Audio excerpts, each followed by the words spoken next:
Welcome to another episode of People Pod. Imagine training for, 5 grueling years. You're competing on reality television in your early teens, facing just brutal industry cuts. Right. And then you finally debut and immediately break a massive record. I mean, becoming the fastest K-pop girl group to ever win a music show trophy in just 8 days. Which is, frankly, statistically absurd. But, what people often forget is that to get those 8 days of unprecedented glory, some of these members spent years hidden in the basement, just watching other people become global superstars. Yeah, and that contrast is exactly what we're getting into for this deep dive. Because today we are profiling ITZY, Yes. the South Korean powerhouse quintet formed by JYP Entertainment. So for you listening, we're talking about Yeji, Lia, Ryujin, Chaeryeong, and Yuna. The pioneers of the teen crush concept. Exactly. And this isn't, just another pop group timeline. We're looking at how a group built entirely on this idea of raw, youthful rebellion manages to evolve into like a really nuanced version of self-acceptance. Right. And to do that, we really have to look at the mechanics of the industry machine they operate inside of. We're going to examine the very real human toll of that immense pressure. Yeah. How it actually forced a prominent member into a massive hiatus, and the sheer structural resilience it took for the group to pull off a triumphant reunion. Because before you can break records, you have to be built for them. And I think the name itself kind of sets the stakes here, right? Yeah, absolutely. So ITZY comes from the Korean word itchy, which means to have. Right. And it's this literal promise to the fans, like, we have everything you guys expect in us. They even debuted with the catchphrase, all in us. Which requires just a staggering level of manufactured confidence. Oh, yeah. But to understand the weight of that confidence, I mean, we really have to look at the psychological crucible of their pre-debut years.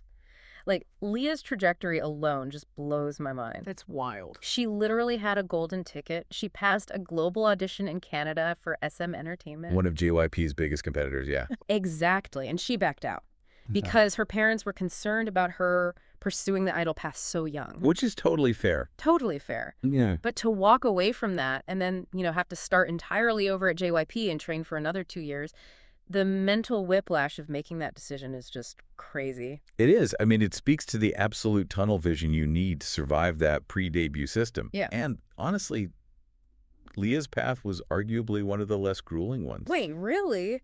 Less grueling? Yeah. I mean, look at Chaeryeong. She auditioned for Fantagio and failed. She competed on K-Pop Star 3.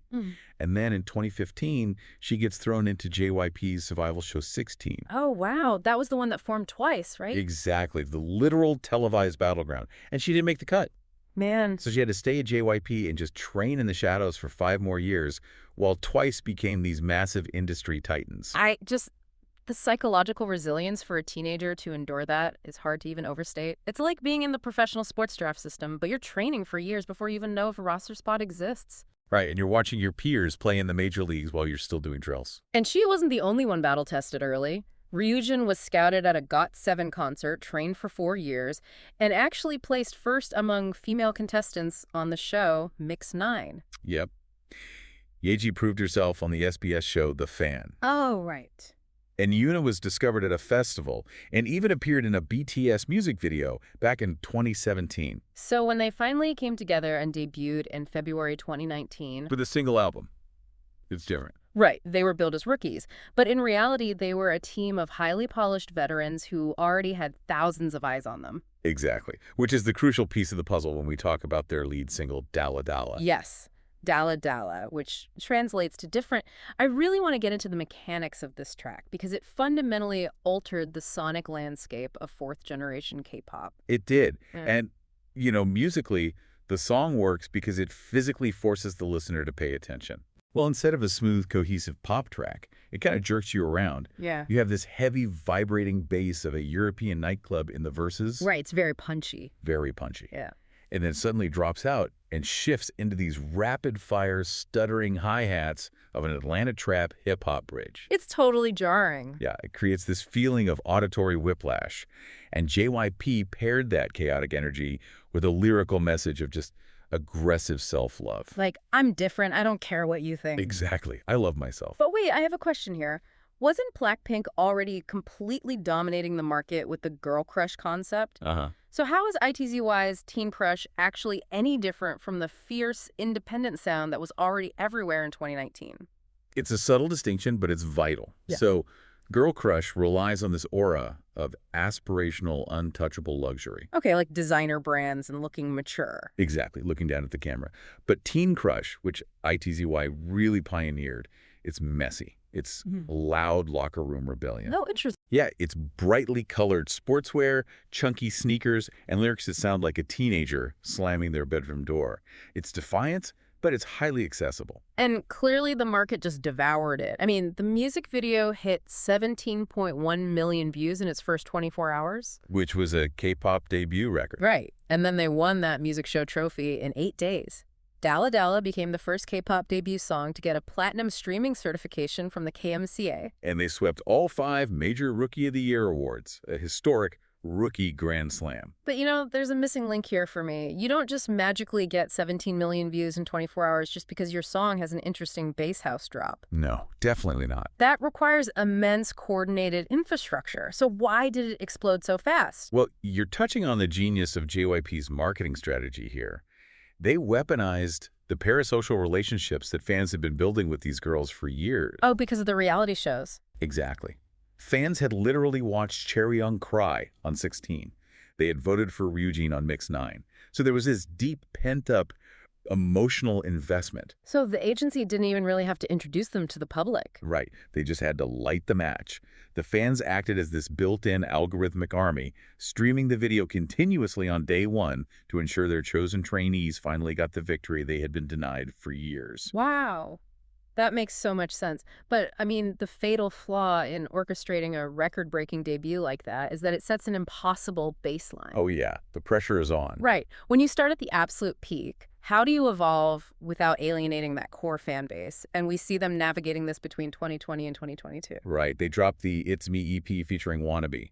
Which is such an anthem. And interestingly, it included production from the late, highly experimental producer Sophie. Which just shows that JYP was still trying to keep their sound on the bleeding edge of electronic music, right? They were pushing boundaries rather than playing it safe. Yeah. And then later that year, they released the Not Shy EP. And we see a distinct shift in the lyrical themes here. He starts singing about love. They do, but it's not a submissive soft pivot. The lyrics are super demanding. It's essentially, give me what I want. I don't care about your feelings. Well, it's a necessary evolution of the teen crush concept. Right. I mean, you can't just sing, I don't care what society thinks for 5 consecutive albums without it becoming a hollow caricature. Yeah, it would get old fast. Exactly.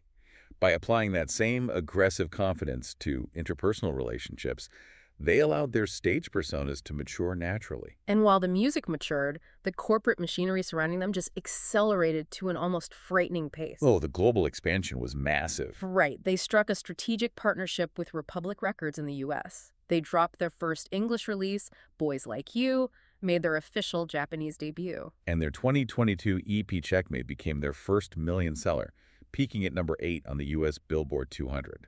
But with this massive global footprint came massive corporate endorsements.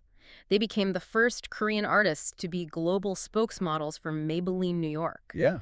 They fronted campaigns for Kia Motors, Pokemon, Line Friends, H&M, G-Shock. They essentially became the faces of global youth consumerism. Which creates a fascinating friction for me because, think about it, you have a group whose entire foundational identity is built on being nonconformist, anti-establishment rebels. Right. And simultaneously, they are operating as highly polished, hyper-capitalist ambassadors for Maybelline concealer and Kia hatchbacks. I struggle to see how that heavy commercialization doesn't immediately water down their message of individuality. How do they reconcile that? Well, it's because in the K-pop ecosystem, commercial dominance is actually viewed as the ultimate form of agency. Wait, really? Yeah. The fans do not view a Times Square Maybelline billboard as selling out. They view it as conquering the system. Oh, that's an interesting way to look at it. Right. The rebellion in ITZY's music is understood by the audience as a conceptual performance. So, securing these massive blue-chip corporate partnerships proves that the group has amassed enough power that the mainstream establishment has to cater to them rather than the other way around. It's the idea that winning at the highest level of capitalism is the ultimate defiance. Exactly. But I mean, operating at that velocity, maintaining this fierce, high-energy rebel persona on stage while constantly flying across the globe for brand shoots and corporate obligations, It's unsustainable. It really is. It's like running a high-frequency trading algorithm on a standard laptop motherboard. The system simply isn't built to process that much continuous input, and eventually the hardware melts down. Which brings us to September 2023. Yeah. The industry received a really stark reminder of the human limits behind these polished idol campaigns. JYP Entertainment announced that Lia would be going on an indefinite hiatus from the group. Due to severe symptoms of extreme tension and anxiety. She posted a handwritten letter to the fans, and there's one specific line that just hollows you out. She wrote, "I came to realize that I've been gradually losing myself while running up to this point." Losing myself while running. Yeah. It is honestly one of the most accurate descriptions of industry burnout I have ever heard. Yeah. When your schedule is dictated down to the 15-minute increment for years on end, your autonomy just vanishes. Your sense of self gets entirely consumed by the persona you are paid to project. But what is genuinely shocking, at least to me, is the agency's response. Because we know the historical playbook for K-pop companies when a member shows signs of mental or physical collapse. Right, they're usually quietly cycled out, replaced, or the entire group is just put on ice. Exactly. But JYP publicly named tension and anxiety as the medical reason, which is a massive cultural shift in an industry that previously treated mental health as a strict taboo. It was a huge deal. And they allowed the remaining 4 members, Yeji, Ryujin, Chaeryeong, and Yuna, to keep the machine running. And keeping that machine running was an unbelievable logistical and physical feat. I mean, the 4 of them released the Born to Be EP in January 2024 and embarked on a massive 32-show world tour. Think about the mechanics of pulling that off for you listening. K-pop choreography is highly mathematical. It relies on the visual symmetry of odd numbers. Usually 5 members, with one taking the center while the other 4 frame them. Right, so to suddenly drop to 4 members means reblocking years of complex stage formation so the stage doesn't look empty or lopsided. Not to mention, Lia is the main vocalist. Yes. The other 4 had to absorb her high notes, redistribute vocal lines, all while maintaining intense cardio routines for a 2-hour set 32 times across the globe. But they adapted brilliantly. The Born to Be EP strategically featured the first solo tracks for each member, including one that Lia had pre-recorded. Oh, that's smart. Very smart. It allowed the remaining members to command the stage individually, filling the void left by their missing vocalist without trying to imitate her. It gave them space to find their own distinct voices within the group's framework. It proved to the industry that a group could hold the line, and more importantly, that the fans would wait. And they did. They did. In July 2024, JYP announced that Lia's symptoms had significantly improved and she was returning. She joined a live stream with the other 4, and the collective relief across the internet was palpable. Yeah, the full quintet finally reunited for the Gold EP in October 2024. But the true monumental turning point happened in September 2025. The contract renewal. Yes. Yeah. They broke the 7-year curse, which, as we know, is the absolute graveyard for 3rd and 4th generation groups. It really is. It's the ultimate litmus test for a group's internal dynamic. Right. Because at the 7-year mark, the original trainee debt is long paid off. Oh, right. Members have usually built up significant individual brand value, and frankly, the physical toll of dancing intricate choreography for nearly a decade starts to severely catch up with them. So the financial incentive to leave the group, keep a larger split of your solo earnings, and pivot into acting or modeling is incredibly high. Extremely high. So for all 5 members, after enduring the brutal trainee system, the record-breaking debut pressure, the relentless corporate expansion, and a very public mental health crisis, to sit down at the negotiating table and all sign on the dotted line to stay together. Yeah. That means they actively left solo money and personal freedom on the table to protect the collective. They chose the group. Which fundamentally cements their legacy.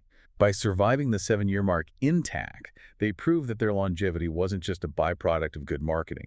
It was a conscious choice built on genuine emotional resilience. And that brings us to where they are right now, in 2026. They've just launched their massive Tunnel Vision World Tour, kicking off in Seoul. They've dropped their 12th EP titled Motto.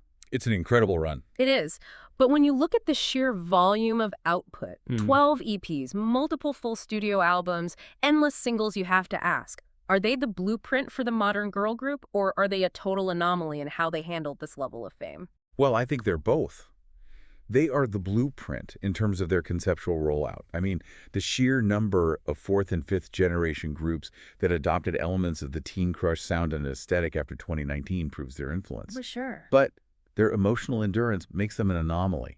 If we look back at their name, ITZY, meaning to have the meaning of that promise, has drastically shifted. How so? Well, in 2019, they promised they had everything the industry demanded, right? Mm-hmm.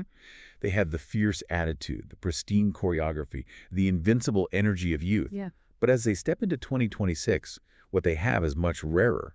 They have vulnerability. They possess the immense strength required to look at the machine and say, I need to pause. I need to heal. Wow. To truly have everything in this industry doesn't just mean holding the music show trophies and the brand deals. Yeah. It means having the humanity to survive the system without letting it hollow you out. That is a phenomenal evolution, and I think it leaves you listening with something very real to consider. What happens to a teen crush concept when the teens actually grow up? ITZY represents women who faced down real-world burnout, navigated the financial and physical realities of the 7-year curse, and consciously decided to stay together. It challenges you to look at your own youthful ambitions, those uncompromising, fierce goals you had when you were younger. Yeah, they have to adapt. They do. As you navigate the pressures of your own life and career, those goals have to soften. You don't have to lose your edge, but you do have to learn how to keep the motherboard from melting. You have to learn the mechanics of sustainable ambition. You can still be different, Mm. but you have to figure out how to be kind to yourself in the process. Thanks for listening to Pipilau Pod. Keep tuning in for more stories worth knowing.